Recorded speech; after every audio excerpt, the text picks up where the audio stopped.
Mommy time में अंकिता।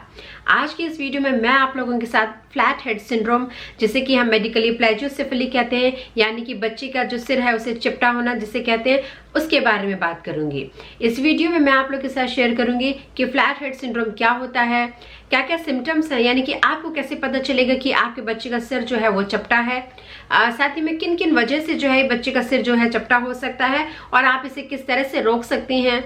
और अगर आपकी नेग्लिजेंसी की वजह से या फिर आपको चीज़ों के बारे में पता नहीं था और आपके बच्चे का सर जो है फ्लैट हो गया है, तो अब आप क्या कर सकती हैं और साथ ही में आपको डॉक्टर से कब कंसल्ट करना चाहिए, तो ये सारी चीज़ें जो है मैं आपके इस वीडियो में कवर करूंगी। आपको मेरा चैनल पसंद आया तो फिर लाइक कीजिए और कमेंट कीजिए और शेयर कीजिए। तब तक के लिए बाय बाय, फिर दोस्तों। तो आइए चलिए स्टार्ट करते हैं मेरा वीडियो। जब आप न्यूबॉर्न बेबीज का सर देखेंगे तो कई बार आपको थोड़ा सा एबनॉर्मल लग सकता है, उनका शेप थोड़ा सा अजीब लग सकता है, जो कि नॉर्मल है। देखिए, बच्चे का जो सर होता है यानी कि स्कल की जो बोन्स होती है वो बहुत ही सॉफ्ट होती है, बहुत ही डेलिकेट होती हैं, बहुत ही फ्लेक्सिबल होती हैं। तो बच्चे को जैसे भी प्रेशर देंगे वो वैसे ही जो स्कल है वो बन जाएगा। बच्चे के ये जो बोन्स होती हैं स्कल की, वो धीरे धीरे 1-1.5 साल का जब बच्चा होता है तब स्ट्रांग हो जाती है, यानी कि तब बच्चे का स्कल जो है हार्ड हो जाता है। उससे पहले जो है बोन्स बहुत ही सॉफ्ट रहती हैं, ताकि बच्चे को जो है डिलीवर करने में, यानी कि अगर बच्चा नॉर्मली डिलीवर हो रहा है तो उसे डिलीवर करने में बहुत ही आसानी हो। तो इसीलिए जो है बच्चे की जो स्कल की जो बोन्स है वो बहुत ही सॉफ्ट होती हैं। और आप देखेंगे कि बच्चे के सिर पे 2 सॉफ्ट स्पॉट होती है। एक तो फ्रंट पे होता है, जो कि आप अगर छुएंगे तो आपको कभी कभी डर लगने लगेगा कि कहीं आपका हाथ अंदर ना चला जाए, जिसे जो कि भरने में आपको बच्चे का 1-1.5 साल लग जाता है। वहीं पीछे का भी एक सॉफ्ट स्पॉट होता है, जो कि बच्चे का 5 से 6 हफ्ते में भर जाता है। तो चलिए आप देखते हैं कि फ्लैट हेड सिंड्रोम या फिर प्लेजियोसेफली क्या होता है। फ्लैट हेड सिंड्रोम यानी कि बच्चे का सर का चपटा होना, ये इसलिए होता है क्योंकि बच्चा जो है एक ही पोजीशन में लेटे रहता है, या फिर बर्थ कैनाल से जब बच्चा डिलीवर हो रहा होता है तब उसके स्कल पे ज्यादा प्रेशर होने की वजह से बच्चे का सर फ्लैट हो जाता है। देखिए, ऐसे बच्चे को फ्लैट हेड की वजह से कोई प्रॉब्लम नहीं होती, उसे कोई दर्द नहीं होता या फिर उसमें कोई डेवलपमेंटल डिले नहीं होती है, बस ये कि देखने में थोड़ा सा ये अजीब लगता है। तो अब आपको कैसे पता चलेगा कि आपके बच्चे का जो सर जो है वो फ्लैट है यानी कि चपटा है। तो देखिए, बच्चे का सर चपटा है या नहीं वो आप देखकर ही आप बच्चे का बता सकती हैं। आप देखेंगे कि कई बार बच्चे का सर जो है पीछे से फ्लैट है, पॉइंटेड है, या फिर पैरेललोग्राम शेप्ड है, या फिर जो है साइड से फ्लैट है। तो इस तरह से अगर आप बच्चे को देखेंगे तो आपको देखकर ही पता चल जाता है कि आपके बच्चे का सर फ्लैट है या नहीं है। तो चलिए अब देखते हैं कि किन किन कारणों की वजह से आपके बच्चे का सर जो है फ्लैट हो सकता है। तो सबसे पहला रीजन जिसकी वजह से आपके बच्चे का सर जो है वो फ्लैट हो सकता है यानी कि चपटा हो सकता है, वो है समय से पहले जन्म लेना। यानी कि अगर आपका बच्चा समय से पहले यानी कि टर्म से बहुत पहले अगर पैदा हो जाता है तो आपके बच्चे का सर जो है वो फ्लैट हो सकता है। क्योंकि देखिए, इनिशियल में जो बच्चे की जो बोन्स होती हैं स्कल की, वो बहुत ही ज्यादा सॉफ्ट होती हैं। तो जब बच्चा डिलीवर होता है यानी कि बच्चा जब पैदा होने वाला होता है तो उसकी स्कल पे ज्यादा प्रेशर पड़ता है, तो उस टाइम पे जो है बच्चे की जो बोन्स है वो फ्लैट हो सकती है, यानी कि सर जो है वो फ्लैट हो सकता है। और ऐसे बच्चों को जो है सिर संभालने में यानी कि अपने नेक को कंट्रोल करने में भी ज्यादा वक्त लगता है एज कम्पेयर टू उन बेबीज के जो बिल्कुल टर्म पे पैदा हुए हैं। नेक्स्ट रीजन है एमनियोटिक फ्लूइड का कम होना।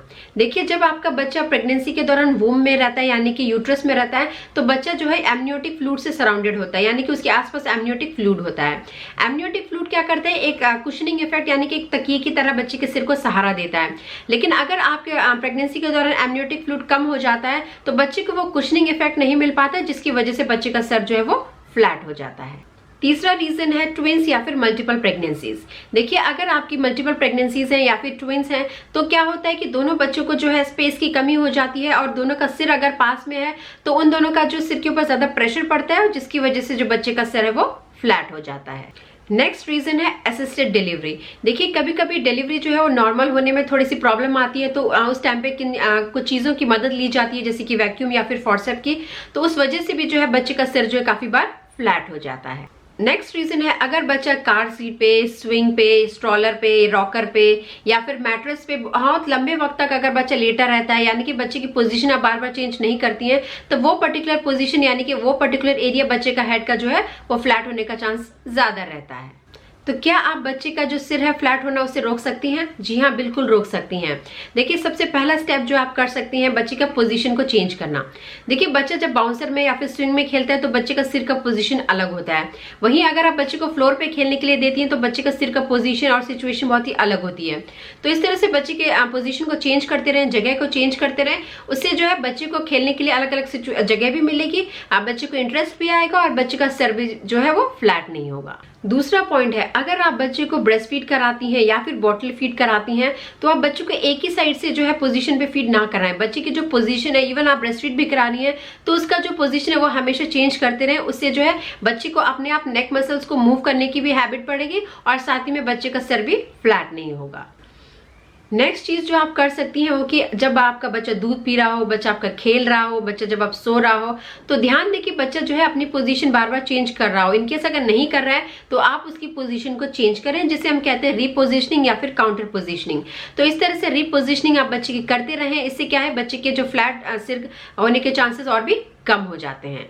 और जब भी आप बच्चे को लिटा रहे हैं तो कोशिश करें कि बच्चे के लिए फ्लैट तकिया या फिर मस्टर्ड पिलो की तकिया, यानी कि सरसों के दाने की जो तकिया होती है उसे आप यूज करें, जिससे कि बच्चे का जो फ्लैट है वो सिर का जो फ्लैट होने के चांसेस और भी कम हो जाते हैं और बच्चे बहुत ही आराम से भी सोता है और उसे बहुत ही कंफर्टेबल भी फील होता है। नेक्स्ट चीज जो आप कर सकती हैं बच्चे के लिए, देखिए बच्चा काफी लंबा वक्त जो है अपने पीठ के बल लेटा रहता है, जिसकी वजह से बच्चे का जो सिर है वो फ्लैट हो जाता है।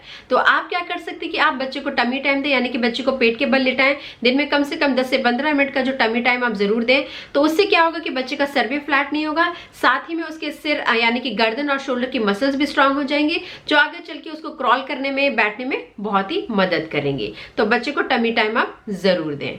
और कई बार ऐसा भी होता है कि हम मदर्स जो है कुछ कामों में बिजी हो जाती हैं तो बच्चे को बहुत देर तक क्रिब में या फिर बाउंसर में या फिर रॉकर पे या फिर मैट्रेस पे बहुत लंबे वक्त के लिए ऐसे लेटा छोड़ देती हैं। तो ऐसा ना करें, बीच बीच में जो है आप बच्चे को ले गोदी में लेटाएं, तो उससे जो है बच्चे का जो सिर है फ्लैट होने के चांसेस और भी कम हो जाते हैं।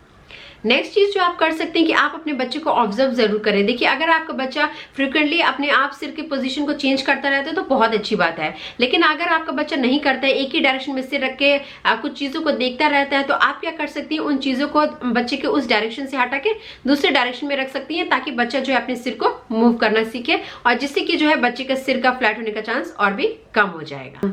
अब बात आती है कि क्या ये फ्लैट हेड सिंड्रोम अपने आप ठीक हो जाता है।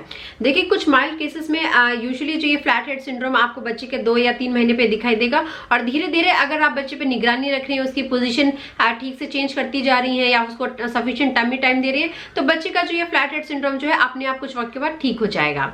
देखिए, ऐसे बच्चे को कोई पेन नहीं होगा, कोई दर्द नहीं होगा, उसमें कोई डेवलपमेंटल डिले नहीं होगा, बस ये कि बच्चे का जो सिर का शेप है थोड़ा सा अजीब दिख सकता है, थोड़ा सा ऑकवर्ड दिख सकता है।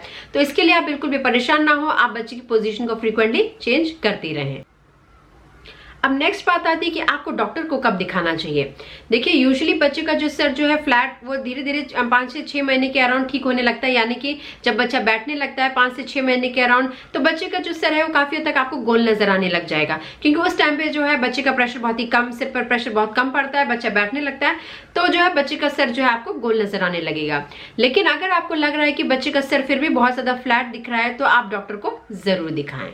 तो अगर आपके बच्चे का सर जो है लंबे वक्त तक फ्लैट रह रहा है, यानी कि गोल नहीं रह रहा है, तो आप अपने डॉक्टर से जरूर कंसल्ट करें, क्योंकि कुछ और रीजन की वजह से बच्चे का सर भी फ्लैट हो जाता है, जैसे कि क्राइयोसाइनोस्टोसिस एक जेनेटिक डिफेक्ट है, जिससे बच्चे का सर जो है कि जो सर की जो बोन्स होती है वो पहले फ्यूज हो जाती हैं।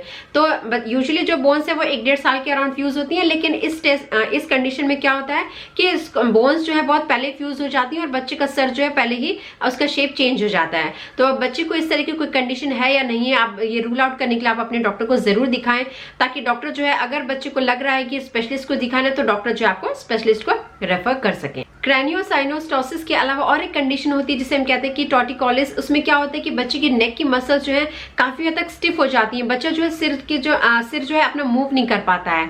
तो कई बार हमें पता ही नहीं चल पाता कि बच्चा सिर जो है मूव क्यों नहीं कर पाता है। तो हो सकता है कि बच्चे की नेक की मसल्स जो है स्टिफ हो, इसलिए बच्चा मूव नहीं कर पा रहा हो। तो आप अपने डॉक्टर को जरूर कंसल्ट करें, ताकि डॉक्टर जो ये रूल आउट कर सके कि बच्चे को इस तरह की कोई कंडीशन तो नहीं है, और अगर इस तरह की कोई कंडीशन है तो बच्चे को जो है कुछ फिजियोथेरेपी वगैरह करा के मसल्स को जो है थोड़ा फ्लेक्सिबल बनाया जा सकता है, ताकि बच्चा जो है अपने सिर को जो है अच्छी तरह से मूव कर सके और अपने सिर को फ्लैट होने से बचा सके।